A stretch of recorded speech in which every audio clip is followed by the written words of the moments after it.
mesti dijungki. Lah kaya roh eleh tahu nang Madura ki apa. Lah baleni nek ana bakul gethuk. Bakul gethuk disunggi nggawa. Astane sing kiwa goceki tampah. Sing kiwa goceki tampah. Sing tengen nyangking tas. Sing tengen nyangking tas. Aku teko. Heeh. Bu, nuwun sewu kepareng ngetosi kula nyuwun pirsa kula ajeng wonten dusun Dayah. Nggih, Mas. Niku mengke kula liwat putih kek jurusan putih kula dereng mangertos. Heeh. Amarga arep puting medine tangane repot. Tangane repot. Karo kene iki ya. Asake mriki. Asake mriki. Mungkin maju mriko. Mungkin maju mriko. Mriko kanten perapatan. Heeh. Bunderan. Bunderan. Menggok mriki. Menggok mriki. Mungkin mriki wonten pertelon. Heeh. Gapura keten. Gapura. Rejo menggok mriki. Menggok mriki. Mungkin enten pertelon iki putuh ketok-ketok pun katun nyuk. Bakul gethuk ngantek ngene. Aku kathokku terus suwesek. Rumah samu kok penyanyi rokes. Kathokku terus suwesek. Tak bedheki, Mas. Tak bedheki ya nek pinter. Ki panjak kawak silent. Panjak kawak silent. Nek Panjak kawak silent iki maksudnya piye? Diam. Diam. Diam. Oh, tak bedheki ya, Mas. Iki ana barang sing munduk-munduk lho, Mas.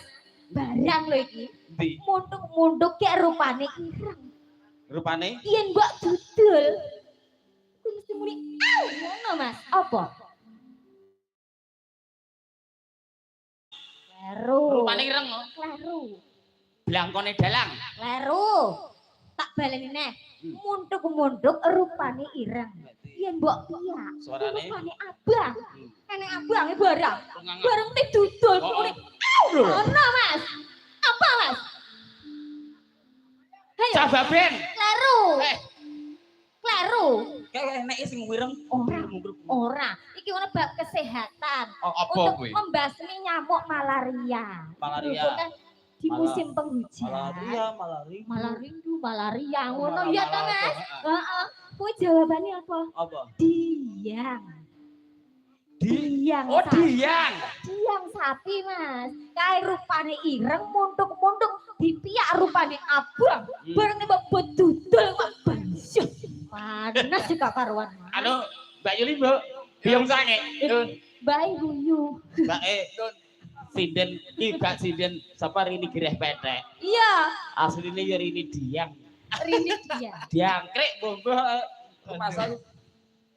Nuwun sewu mriko, Mbak. Nggih. Iki dipirsani tiyang kathah. Lah iya. Ora apa-apa iki bab kesehatan kok.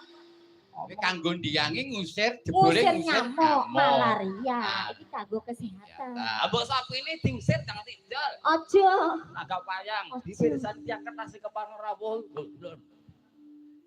Heeh. Iki anu Mas Gareng karo Mbak Lini. Injih. Ing kalenggan iki panjenenganipun Ibu Satinem menika ngapunten kirim donga sewunipun to. Swarginipun jenenganipun pepundhen kaum jenenganipun Bapak Atmogimin. Nah, cek nek genepe wi apa? Bin Karto Siman. Bin Karto Siman. Aku tak tekon karo awakmu, Mas. Aku ngerti omong awakmu apa kuwi jenis nate mondok. Sapa? Awakmu. Lho iya ta? Nah, piye terus pas aku nek jer menungso ning nggone alam donya iki mesti bakale kabeh mesti mati. Oh iya, kuncen ana gedhong ana mati datan wurung. Arep setya kaya apa tetep bakale mati. Lah. Terus dalane mati kuwi wong kudu piye ayo? Lho, ya ngibadah. Wayah poso ya poso, salat 5 wektu, khusus wong lanang wayah Jumatan. Ya bener kira-kira ya. Lho ya wong Islam. Kleru, Mas.